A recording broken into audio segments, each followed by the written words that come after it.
Welcome to the Java Cafe, Java fam.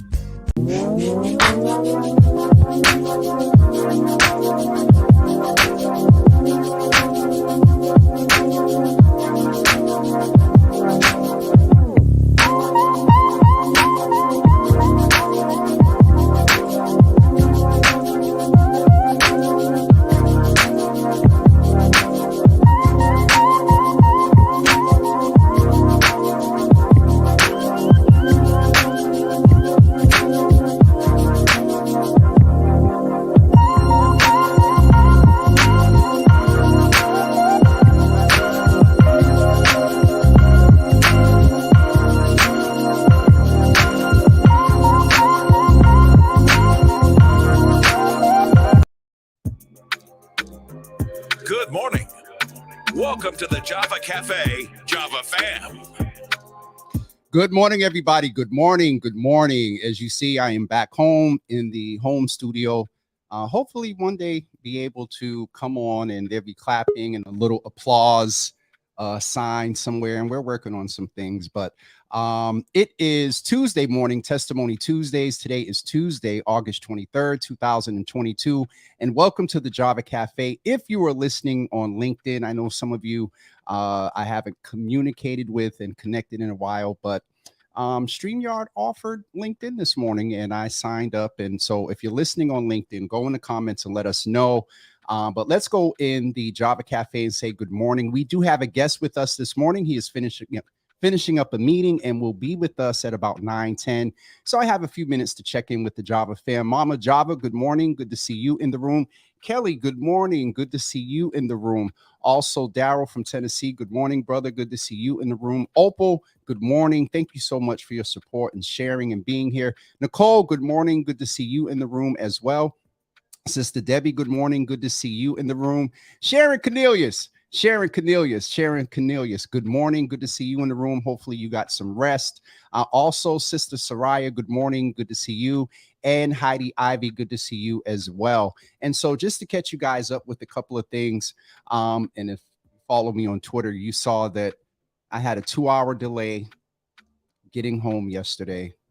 And it was interesting, and I'll just leave that at that. But there are quite a few things coming up in the Java Cafe. First, I wanted to let you know that at 10 a.m. today, after Dr. Simon, maybe not right after, because we're going to finish with him at about 9:45, but at 10 a.m., I'm coming back with candidate for Massachusetts Secretary of State, Attorney Tanisha M. Sullivan. We're going to do a candidate check-in with her. I haven't been as involved in politics, but I'm checking in with her just to see what's going on with her in the campaign. There's a video that I shared of her a couple of weeks ago. As a matter of fact, let me bring that up so I can just show you all and give you an example of some of the fire that you can expect from Attorney Sullivan in the 10 a.m. hour. Let me just get it queued up here. I think I have it. Hold on. Y'all know me in this real-time stuff. All right, let me see. The only thing is it's coming in this format. So let's see if we can get it active. But this is just an example of the fire that you will see from Attorney Sullivan today at 10 a.m. Here we go. I think I got it set, y'all. Y'all pray Jesus. Okay, here we go. I think I got it. Let's go. I have to go back to a few comments that the secretary has made. Misunderstandings, actual experience. It just shows my opponent's ignorance of the office. I want to make it clear, I am not ignorant and I am not misinformed. I am highly credentialed. A BA, a JD, MBA, I am highly experienced. 20 years of legal practice. I am highly experienced, a civil rights leader who has driven impact in this city, across the Commonwealth, and in this nation. I am more qualified and credentialed today than the day you walked into that office. Oh, sorry. I am not ignorant and I am not misinformed. What I am is centered in our communities. What I am is centered on the issues that matter most to everyday people. We have to do something to increase voter participation, and sitting behind a desk at 1 Ashburton Place is not going to get us where we need to be. So that's just a little example of the fire that will come in the Java Cafe at 10 a.m.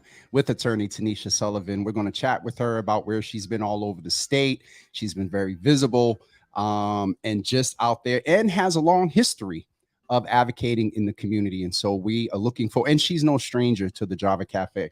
So she'll be with us at 10 a.m. Also tomorrow morning at 8:20 a.m., yours truly is going to be a guest on NPR WGBH or GBH. And I don't want to get in trouble. I just asked them about the marketing information. So let me see if they got back to me. But I will be a guest on they say just GBH now, but I think GBH is NPR's. Let me just see if I can get the information, but keep the 8:20 hour open. I'll post information about that shortly, and they didn't get the details back to me yet, but 8:20 will be on the radio with GBH talking about the Orange Line shutdown. That's taking place. You know what? I messed up. Thursday at 8:20. So I'll be able to give you all the details tomorrow. Thursday at 8:20, WGBH will be featured on there. Tomorrow morning at 9 a.m., Mayor Wu will be with us.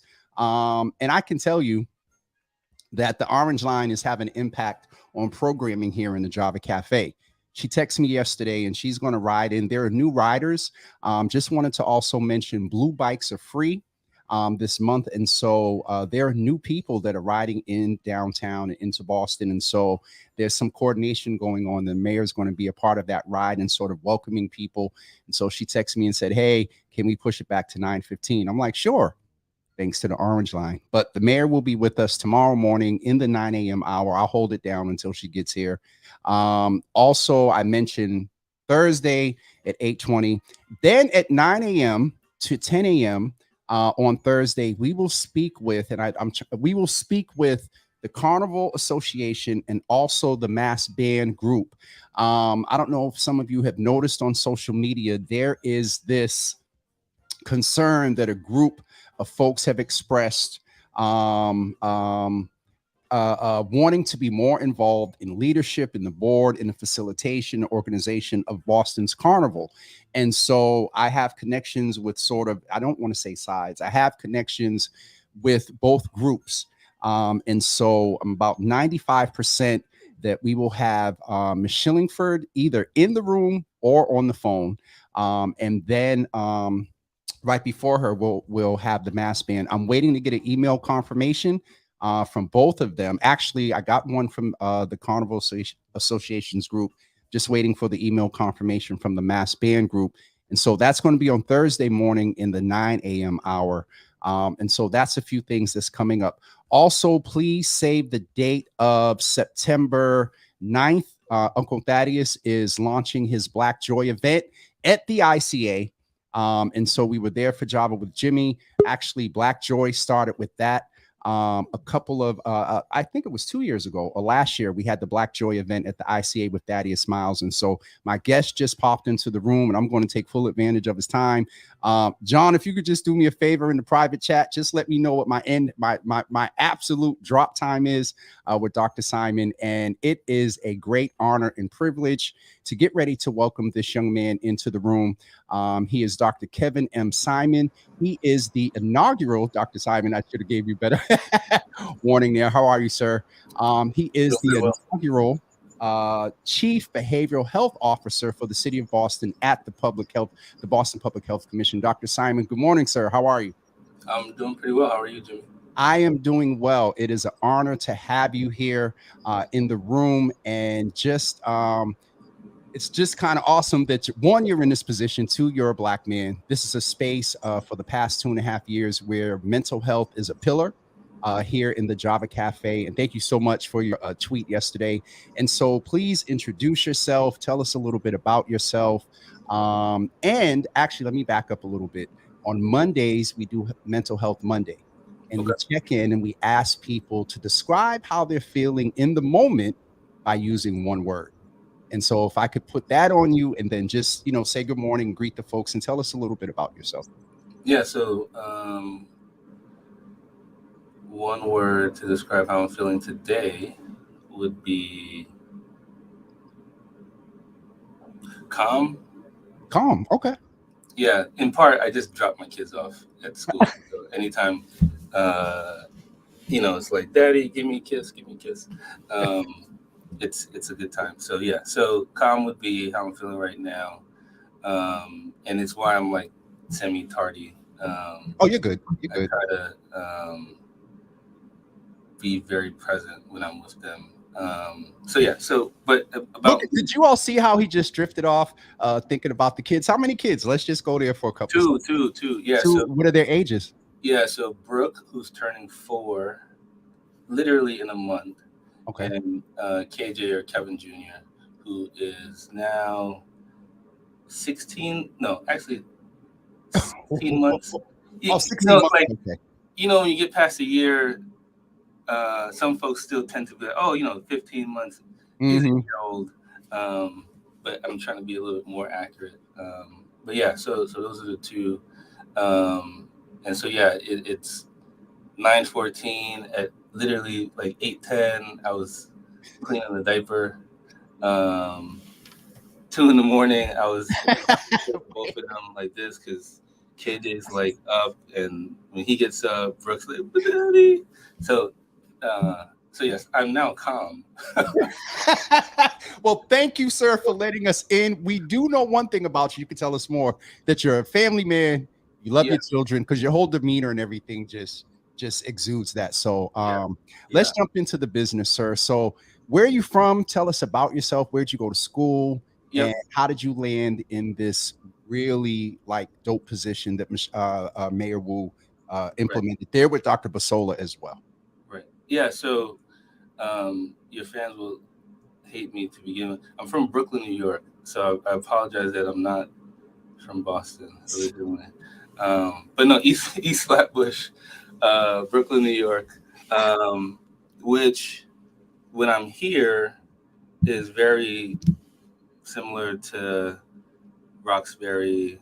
Like when I'm around Dudley Square, that feels like downtown Brooklyn. Like it just feels all natural. Yeah. But yeah, so Brooklyn, New York. My parents still live in the same house I grew up in. Um, yeah, there. 2 older sisters, Michelle and Natasha. Michelle literally just moved to Jersey. She had been like a 5-minute walk away for the longest time. And then Tasha's in Georgia. Um, Michelle's a nurse practitioner. Tasha's a nurse anesthetist. Okay. Dad's a deacon. Mom has worked for Verizon now for more than 40 years. So long before it was called Verizon, she was still at that AT&T. Wait, hold on, hold on. AT&T, Even before that, it was Bell Atlantic, yes, here it is. 9X. Dude, you're really okay. So yeah. Yeah, this is a long time she's been with the organization. Long time. Like literally, there's a picture of us. Um, it honestly probably larger than this wall, but back in the day, a computer was massive. Huge. Yeah, yeah. And she was like the connector. So Oh, yeah, so she doesn't obviously do that anymore, but she's still with the organization. I moved to Baltimore to go to Morgan State University, so that's the shout HBCU. out to Morgan. Yes, sir. Yes. How did I end up at Morgan? My parents, being the parents that they are, said, you're going to go to an all-boy Catholic school for high school. So Severian was the name of it, Clipper Nation. And I played ball, so I played basketball. And so my friends that were on the basketball team, we looked alike. But for the vast majority of the other classmates I had, um, Severian's like in Bay Ridge, so Italian. Um, Outside of like the sports personnel, we didn't necessarily look like the majority of people that go to Severian. So we transitioned. My good friend Jermaine and I, we were like, there's schools like with like 90% people of color. And Morgan was the first school that we went to visit. And, at the time you're in high school, schools seemed large. Yeah. So it was like, oh, Morgan's just a couple hours away, could come home whenever I wanted to. And then you're there. And then like after the first semester, you're like, oh, this is not that large. But I love Morgan. I still have faculty members who will reach out. I think that's really distinct difference between like an HBCU Yeah. and non-HBCUs. Yeah. My wife, Dr. Halford is her name. She works at BI, or Beth Israel Deaconess Medical Center. She went to University of Michigan, and it's just again, there's people a decade plus who still reach out to me just to check on me. You know, go So- blue, but no one's reaching out to Brittany to see how she's. So Dr. Simon, you in a very nice, and it's a skill that I am trying to master. And I say this word respectfully. You are low key, like nice shady. Like you're calling out the point, but and I enjoy it. I love the candor. Because I know John is going to get us, and we got about 25 minutes left. Yeah, so much to talk John about. keeps us online. So you want a very concise. So went to Morgan. Yep. Then I transitioned to med school in the Midwest. I went to Southern Illinois University, that's in Springfield, Illinois. After that, I did a year in Pittsburgh for some research. But my residency, my adult psychiatry residency, that was in Georgia. I trained at Grady Hospital. Grady is equivocal to BMC. Mm-hmm. I'm familiar. At the training institution that I was with while I was there was Morehouse School of Medicine. But when you train in adult psychiatry, you quickly realize that a number of the psychiatric conditions that we're treating, anxiety, depression, bipolar, schizophrenia, substance use disorders, actually stem from adolescence or childhood. And so then that's what prompted me to say, I want to do additional training. And I wanted to do training specifically in a children's hospital, Okay. Which is different than training in an adult hospital that happens to have pediatrics. Exactly. And so then we moved up here to Boston, and I did my child psychiatry training at Boston Children's Hospital. And it happens to also be that Boston Children's has an addiction medicine fellowship, and I also did that. So I did 2 fellowships here. So I am a child, adolescent, and adult psychiatrist. Okay. And an addiction medicine specialist. So yeah. The credentials are real, definitely. And I didn't do that for no other reason, to just folks have a sense of who you are. And I've spent some time in the medical arena, so familiar with trainees, ran a fellowship program. I don't know if you know the names, Greg Frachon and Theodore Stern. Yep. I used to work for both of them. Sat feet away from them. So I have a little entry level DSM-4, DSM-5 familiarity. So let's jump into the business, sir, because you do have the 3 tiers of sort of life experience: child, adolescent, and adult. And then you have this experience with substance use and abuse. And one of the major topics that is in the community right now that is arising is the impact of Mass and Cass, which is right at the street from you, the impact of that on the community. And so from a clinical sort of psychological standpoint, what is it that you can share with the audience about how you're trying to influence? Because there's the physical impact that residents are dealing with, but from that substance use and abuse perspective, we understand it's addiction, but there is a whole psychological piece that comes with addiction. And so what can you speak to around Mass and Cass, and where you're trying to have influence from a sort of behavioral health perspective? So one of the first things we should do, because language is important. Absolutely. So we're trying to shift when I say we, like the field, we're trying to shift away from using the term abuse. We recognize that yes, things can be abused. However, when we're talking about individuals that have a substance use disorder, there's a confluence of things that are happening, and so oftentimes someone doesn't actually intend to end up in a situation like Southampton or Mass and Cass, and so just want to be fair in how we speak. Absolutely.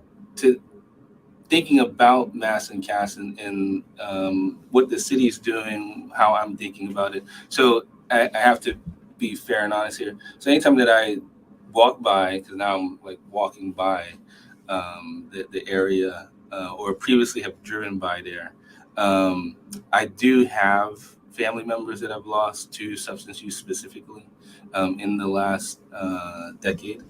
So during this opioid epidemic. So when I see individuals, I don't see them as again, terms that we no longer, I don't see them as junkie. I don't see them as crack addict. Like I don't see them that way. I actually see them as individuals that at some point in time were a son, were a daughter, a brother, a sister. Yeah.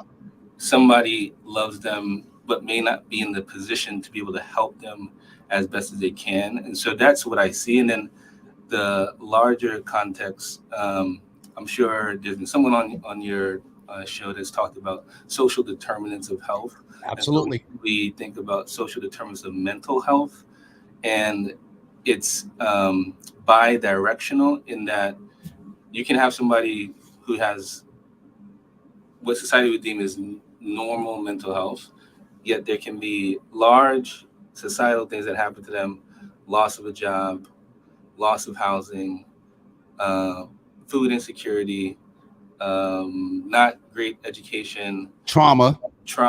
depends on the parental upbringing, who, right? So there are a number of things that can negatively impact somebody just from society inward, right? Yep. And then there's individuals who, just because like they didn't necessarily do anything, but they have the genetics and they have an organic, right, mental health condition where they actually can't navigate as easily housing, education, financial income, right? So it is bi-directional. And so when we're looking at mass and CAS, what we really have to say is, okay, how is it that not just in Boston, larger society, how is it that individuals can end up in this kind of situation? Yep. And so I do think that prior to me, like in this role, the city has been trying to move the barometer on, okay, what are the things that we can do? Because, I know at some point there was an initiative like Housing First. Yes, housing is very, very, very important. Yet I can tell you from some of my training, I used to do ACT, which is assertive community treatment, Mhm. i.e. myself, a nurse, a case manager, like in a van, going into the community. I'm walking with my suit on because I know certain people live in certain areas, and I'm trying to find them, and we're trying to get them the medication to where, like quote unquote, meet them where they are. So oftentimes when you hear some of the conversation, there can be prescriptions. I'm generically using prescriptions here. Prescriptions that people say, oh, why don't we just get everybody Suboxone, or why don't we just get everybody a Section 12 or a Section 35? And so when we only think about solutions from like one frame, undoubtedly it's likely going to fail. So for instance, Section 35. Section 35 is court mandated treatment. Yep. Okay. Well, are there enough beds for detox? I can tell you that there aren't enough beds for detox. But even if there were, and we could get individuals in, just getting someone in for 14 days, and they see Dr. Simon, and I give them the medication, and they do very well, what happens at day 15? Dr. Simon, I'm sorry if I can interrupt you, only because we always do this, and I want to acknowledge, and we have a clinician here, and so Yes. one of the viewers just named, y'all, I need deliverance because, and I heard you refer to your dad being a deacon. Yes. So I know you're familiar with some things of faith. Y'all, I need deliverance because this topic is triggering for me. And so, Heidi, what we would say to you, and before you leave, Dr. Simon, I'll just ask you to give me about 30 seconds to just what Heidi could use to cope. And I know some of her history. She's been transparent about it. She's had a sibling that succumbed to this. And so, Heidi, I would say at any point, turn this off and do what you need to do for you. And Dr. Simon, what is it that you would say to her, just to, because this is for many, You mentioned that you've experienced death in the past decade. So for many hearing about this and the sensitivity you're expressing, it is, and even the T word, as we're talking about language, it does bring up issues of trauma and experience. So Heidi, Yes. please feel free to log off when you need to.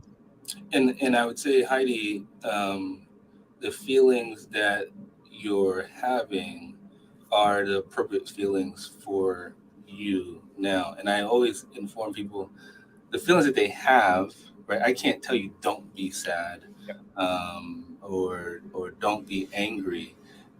How we respond to the sadness or how we respond to the anger, that we can work on, right? And so one of the things previously trained, when I was in Atlanta at the VA, we did trauma therapy.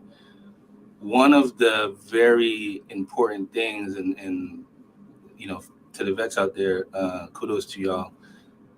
Doing trauma work is actually not stepping away from the feeling, but actually stepping into the feeling.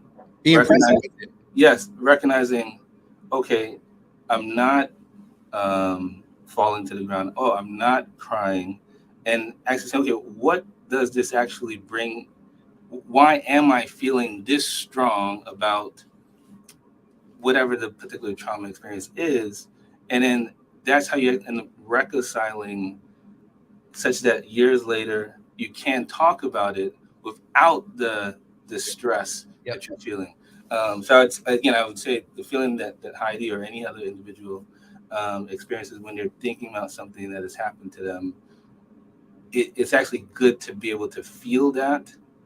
The next step is, okay, how do I work with somebody to be able to process it so that way when it happens, when I recognize, oh, this too shall pass, and I can also recognize how to come into situations so that way I'm not so distressed, I'm not functioning, right? Yes.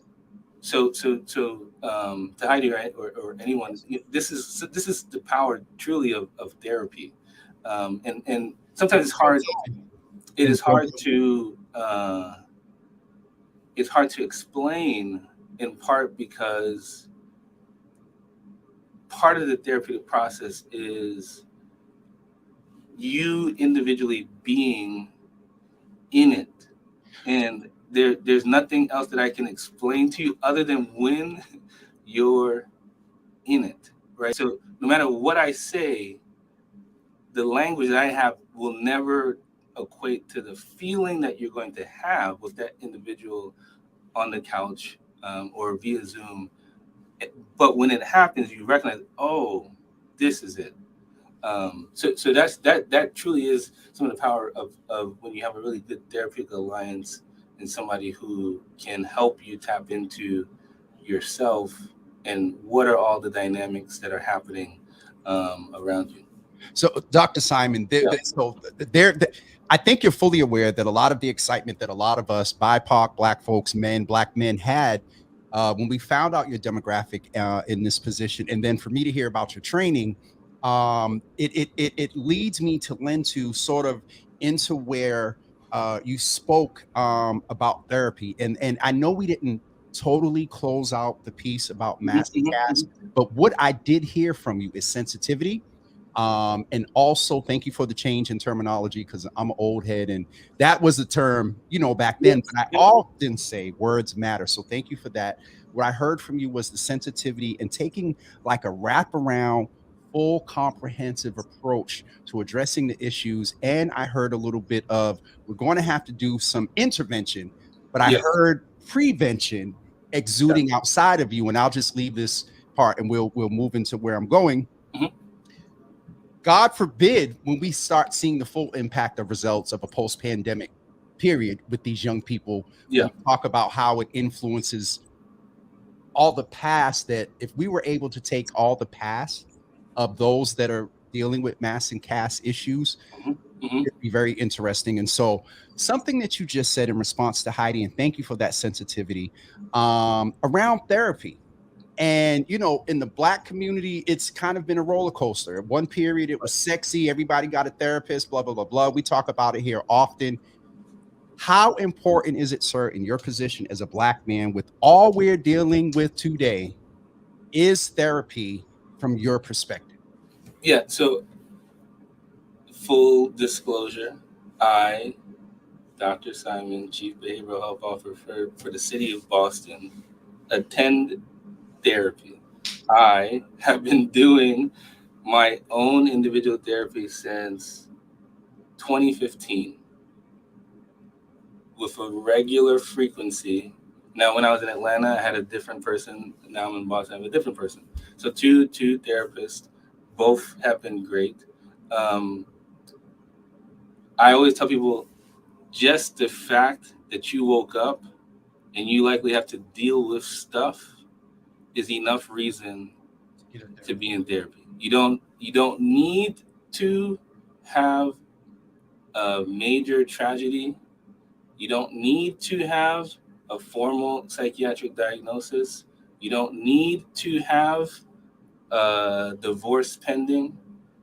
Because you woke up, it is enough to need therapy. Because whether you recognize it or not, there are so many things that are happening to you that you won't even recognize how you're bringing that to other spaces that you don't intend to. And so I classically give this example.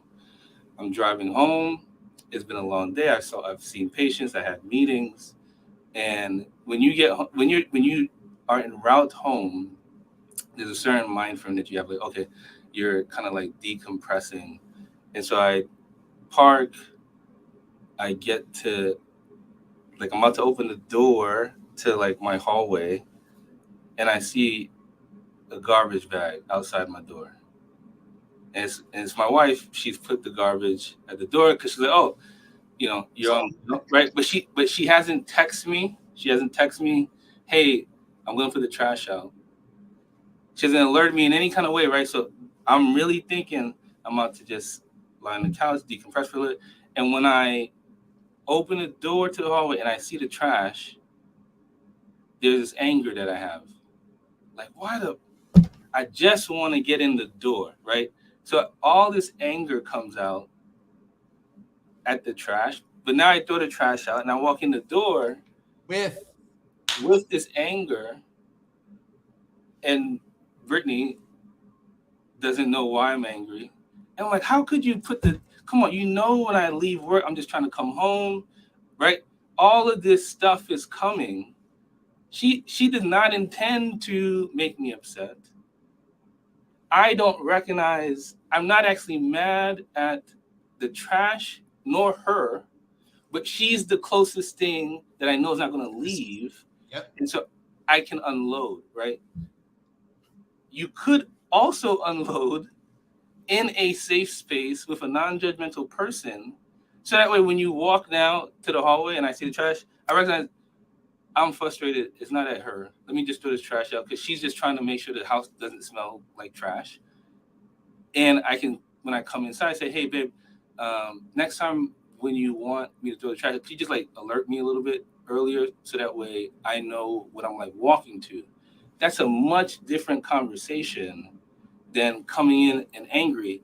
And again, that's just one example, but that happens so often when I now engage individuals. I see adults too. When I engage individuals and they describe just some of like their own experience, and sometimes I recognize it's actually not what they may even think is the issue. It's something bigger. It's something maybe from their past, and they're still keeping with it, but they're not recognizing the string that they're pulling, that weight. dead weight. Woo. Yes. Yeah. So therapy can really open you up to yourself, and what that will do is you'll tap into like levels of yourself where you have to become more productive, more efficient, because you're just more mindful. And oh, sorry, you got me excited when I start stuttering. That's where mindfulness comes into play. And so John told me you have a hard stop, so we got 8 minutes. There's a couple of things, and this is our organic space. I had bullets I sent you that we're going to discuss and whatnot. And and let me say, per my schedule, I have till 10 o'clock. So we have more than 8 minutes. Okay. Like, John Now, might the be thing mad, is, but John, I'm not deviating. I got till 10. yes, sir. All right. I've learned in this space, you always stay tight and honor those that book your schedule, because then when you need to come back, and we will need you to come back, because there's so much. We have Dee Dee's Cry curator, who I'm sure you're familiar with. Toy Burton's in the room. Quincy Roberts, the LGBTQ lead that talks about therapy saved his life. And so in this organic space with a little bit of extra time, Yeah. Can you go a little bit, and I see the preacher in you because you really break it down. Even more so as Black men, Yeah. what would you say to us about therapy? Yeah. So specific to the Black male, and here I'm gonna kind of do a timeline of likely individuals who are Black that are men, their respective experience. Some of this I myself have experienced, and so and I can always pinpoint what I'm saying, also backing it with objective evidence. If anybody wants to, like, oh well, where's the study that's coming from? Hit Jimmy up. Jimmy will let me know. I'll get you the paper. So from as early as my son, who is 1 and he's in preschool, right? Or he's in the toddler class. My daughter's in preschool. When you're a Black male, there's a period when you're just a child. There's a period in infancy, toddlerhood, where it's like, oh my gosh, you're so beautiful. He's so cute. Oh, look at his curly hair. If he has braids, it all looks adorable to the larger society. There's a stark shift when you turn about 3. And so now you're in preschool, where something happens where your cuteness is like, somehow it disappeared. Your mama didn't take it away, your dad didn't, but somehow it disappeared to society. And even in preschool, we see that if you're a Black male, again, I'm talking about preschool, you are asked to leave the class, or your parent is called more often to suggest that little Kevin is being deviant. Although little Kevin is not doing anything different than little Johnny, little Susan, little Jane, right? That happens, and there's strong evidence about this. There's a study from Yale, 2016, 2017, that demonstrated this. They had preschool teachers looking at video. All the individuals actually doing the same thing, but the eye tracker more often paid attention to the Black male. So that's preschool. I shift now to actually like first grade, 5 years old. There's strong evidence that individuals in society view Black males, also Black females, as older. So we call it adultification. So here it is. I have a 5-year-old, but maybe he's tall, but because he's tall and Black, I'm thinking, oh, you're 8. Or I'm thinking you're 8, like chronologically you're 8, but I'm thinking, oh, you're 13. Why does that have a significant consequence? If you feel someone's 15, but they're actually 8, and you ask them questions or you talk to them, or if you see someone who's actually 15, but you think they're 20, and you engage them, and you say, hey, where's your ID? I can tell you at 13, I did not have an ID. I was not walking around Brooklyn. Oh, hey, sir, here's my ID. So there may be questions that you ask me. I don't even understand what are you asking me? But now imagine if I think you're 18 or 20, but you're actually 13, 14, and I'm trying to engage you in what I feel is an adult conversation, yet you're not responding to me in an adult way. I could view you as hostile. Yep. It literally could actually just be you're 13 and you're like, ID? I don't have an ID. Can you call my mom? Call your mother. Son, where's your ID? Sir, I don't have it. Son, where's your ID? Sir, I don't, right? And so now your hands go up. You, as the individual, are experiencing likely deep breathing, likely perspiration, likely heart pounding, right? You're legitimately potentially having a panic attack. So you actually now are not in a state where you can even hear what the potentially an officer or some adult is trying to engage you in, right? So now you get to 5, around 5 years old, people are adultified, black girls, black boys. Now let's move into high school, right? Somehow you've managed to be the cute kid. Sometimes you got out of they didn't adultify me, but now I get to high school. Now, the normative experience for an adolescent is at high school, you're trying to test boundaries, figure out who it is that you are outside of the context of I'm Deacon Moclair's son. I want to know who's Kevin is. I'm trying to figure out who I am. Well, what might I do? I might stay out later. Oh, I know I'm supposed to get home. I know I'm supposed to take the 2 train, but my homeboy says, yo, bro, like, come with me. We got a spot. This is the time where I'm supposed to be testing myself, testing boundaries, and say, oh, you know what? Okay, yeah, you know what? I'm going to go to the spot because I trust my boy Jimmy. Jimmy's always had my back. We've known each other. We hoop together. I go, and again, depending on the circumstances and the environment, you might be in a situation where you don't recognize, okay, this is a little bit bigger than myself. I need to actually get back home. I need to navigate to East Flatbush. But now, how do I do that? How am I navigating back to East Flatbush in a safe way? Because again, a lot of times in some of the environments that we're in, things just happen that we don't even anticipate. So for instance, I can tell you from a clinical perspective, a patient of mine, teenage boy, I see that he has a hat on, and the hat is where my wife went to school. If you remember where my wife went to school, I said, go blue. I was like, oh, like, you got a Michigan hat? What? Like, you want to go to Ann Arbor? He's like, Michigan hat. He's like, nah, that's blah, blah, blah gang. I'm like, oh, okay. You don't know, but that's actually like a school. It's like a great school. You know. Now, mind you, my wife went to Michigan for her residency. She went to Wash U in St. Louis, right?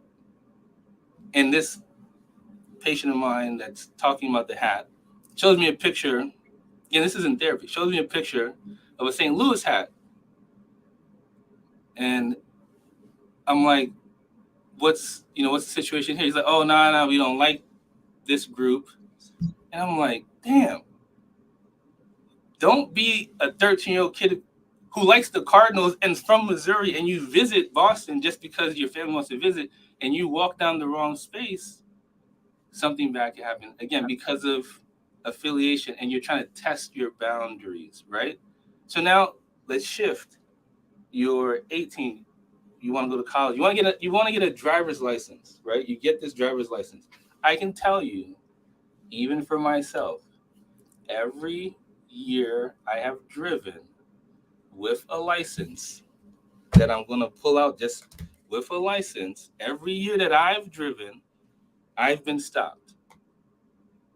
Every year that I've driven, I've been stopped. Now, sometimes, rightfully so, I likely was speeding because I was a 22-year-old on I-95 just trying to get from Baltimore to New York. It's like, oh, sorry, sir, I didn't recognize I was going 85.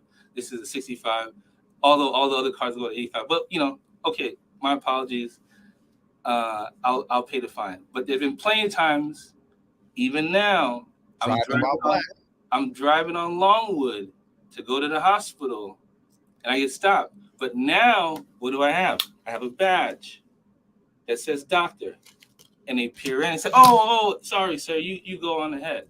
I said, well, if I was speeding, I'd gladly pay the ticket. Let me know, right? So all of this is happening to a very large percentage of us. And during 2020, summer of Floyd, summer of racial reckoning, February, I got stopped trying to go out to Waltham to our satellite campus. And someone's like, oh, I get stopped. Why are you going the wrong way? Well, I'm trying to go to Waltham. There's a bypass. So I have to go this way. Sees the badge. Oh, okay, sir, you can go ahead. March, May happen, and we have all these, meetings about all this is not great. And I had to acknowledge, I said, I appreciate that we're having this meeting. But I have to be honest here, there's a lot of days where something might happen to me or something happens to somebody that I know. But yes, there's no camera. And I still have to come in and be very present because I have a responsibility to be a physician to someone else, right?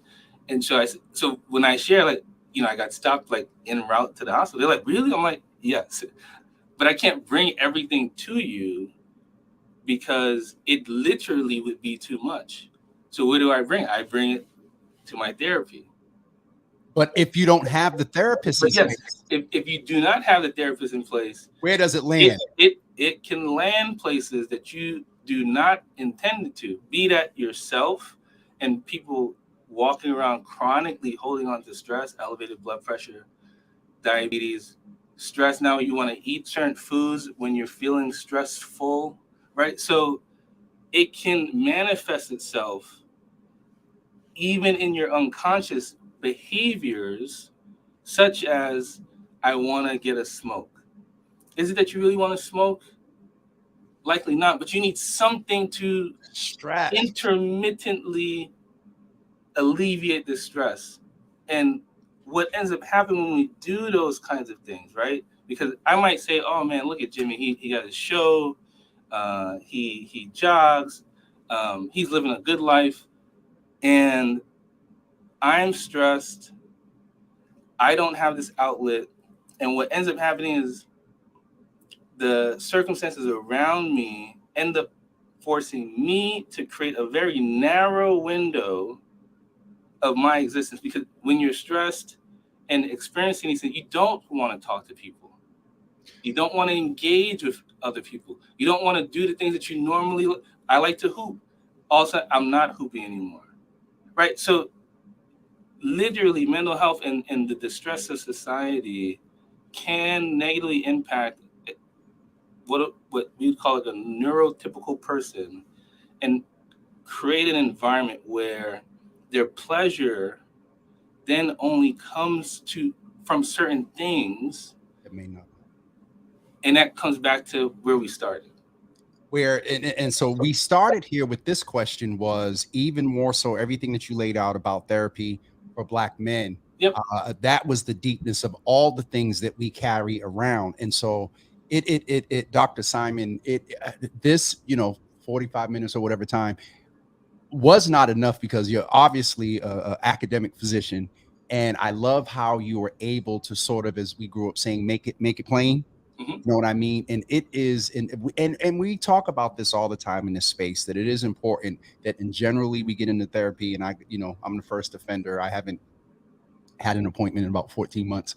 And so, but I wanted to thank you for coming in today because this went beyond my expectations.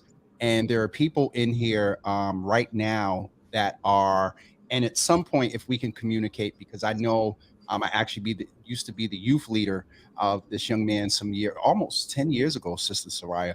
I have a son that is in need of this service. Please, how do I get him help? I've been court a couple of times, and he's at that crossroad, Dr. Simon, of being considered by age. Yes. So an adult, but so let me. I know we're running out of time. This is actually a very critical issue, and when I say we, the city, the mayor, Dr. Ojukutu, we're thinking about this, and you're either going to see things that are talk about emerging adult or transitional age youth, i.e. you're 18 adult, yet mom or dad is supporting you. Yep. You haven't, quote unquote, spread your wings, right? There's a large crevice that a lot of youth or emerging adults fall into, and bro, and it is very hard to get out of. And so we are going to be thinking strategically about the emerging adult or transitional age youth population, because I see it all the time, particularly whether it's people that have neurodevelopmental conditions and they have certain types of services that they get up until 22, and all of a sudden you're 23, you still have the neurodevelopmental condition, but now you've lost the services. Let alone individuals that just because of societal things on them, they're not at a place where they can say, oh, you know what, I want to go to Morgan State. And it's, what do you want to do? Well, maybe it is working at Market Basket, but for you at the age of 18, 19, 20, that's not what you want to do, because like psychologically, you view yourself appropriately as, well, no, I should be doing more. That's right. Yet, because of dynamics that happen earlier in life, school, juvenile justice involvement, you're not able to do the more that you want to do. So you actually have to start potentially at the Market Basket, right? I'm just using market, and then potentially get stuck. Right. So we are thinking about that. And to the individual that wrote, one of the things that I can say we can do, and again, we're trying to think about is, okay, there are services that do exist, yet the access points seemingly are very narrow or not as wide as we'd like them to be. So what are ways that we can? So I don't know where this individual goes for his primary care or his pediatrician. Most pediatric offices in the state of Massachusetts should be connected to the Massachusetts Child Psychiatry Access Program, MCPAP, MCPAP, MCPAP. And if you ask your pediatrician and they're not, they can actually freely sign up. What happens when you sign up for MCPAP? You actually might put a request in, put a consult in, and I, Dr. Simon, who works at Boston Children's Hospital, might be able to talk to your pediatrician, hear a brief clinical pearl about what's happening.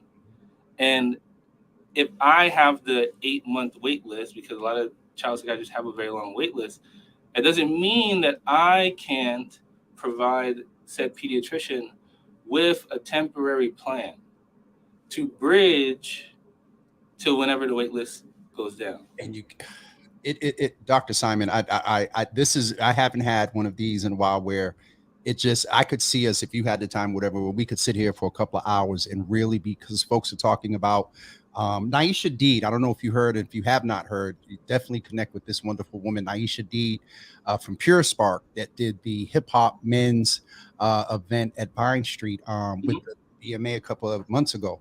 But there are so many in here that are just talking about the fact that this was a wonderful and informative discussion.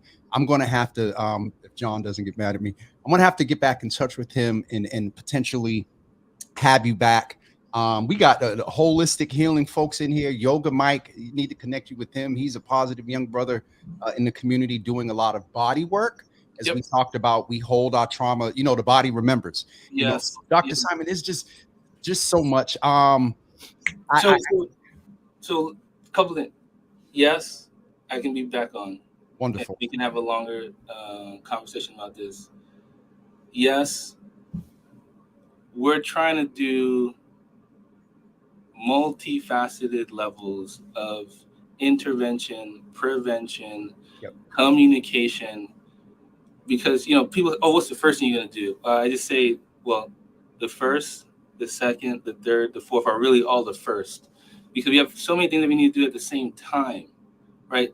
It makes no use if I'm over here doing this thing, yet I'm not on Jimmy talking about it, so that way Jimmy can meet more people, reach more people, right? So there has to be a communication aspect to this. An awareness campaign has to happen. Yes, we will be reaching to the schools because, again, I have colleagues, I have friends who are parents, I have friends who are teachers who are at, I'm just naming schools, the Burke, right? I have individuals that I know that say, Dr. we need your service. And yes, I'm only one person. And so even, there's a Globe article, I'm like, it's not just me. There's a whole system here, a whole ecosystem of people that are in the community. And how is it that we work together? Because it will be impossible for it to just be me. So I need Children's Services Roxbury. I need Whittier Street Health Clinic. I need all the community health centers. I need all my academic partners, Boston Children's Hospital, where I am, Mass General, Tufts, Steward Health Facility, right? We have to all be communicating, because the reality is all of us recognize the problems, Well, but we're not connecting, and that's the issue. And so if there's anything that my role represents, it's someone who has the ability to, yes, I can go to Melinda Park and hoop and likely beat you, but I can also talk to you and try to help you figure out what is this thing that I'm feeling, and also direct you to, oh, you know what, maybe it's not me that's the therapist that should be engaging with you, but oh, there's these women here, or if there's a suicide prevention and it's Dee Dee's cry. We're trying to do so much together. And I'll stop there. I got a guest at 10, and I got to come off this and go to the 10. We're going to follow up, and I'll just surmise and say that the thing I've been saying about interdepartmental communication at the city level, and then also just in general around violence and trauma and all that, is communication, coordination, and collaboration. The 3 C's, we'll get it did, as the young people say. Dr. Simon, please don't perceive me as being rude and cutting off, but I got to get this I understand. State candidate on at 10. I will definitely be following up with the email I sent to Dr. Basola and the mayor, and they're aware. And so on that awareness piece, definitely glad to help, and let's definitely chat. And I actually have a meeting with Dr. Hall this week, so we'll be in contact. Awesome. Dr. Simon, it's been a pleasure. Thank you so much, brother. Thank you. All right. Have a good night. For you all that can, in just a couple of seconds, I have to come off and bring Tanisha in on a different link. And so we'll see you in just 2 seconds back here on Java with Jimmy, with candidate Tanisha Sullivan for state secretary. Sorry, guys.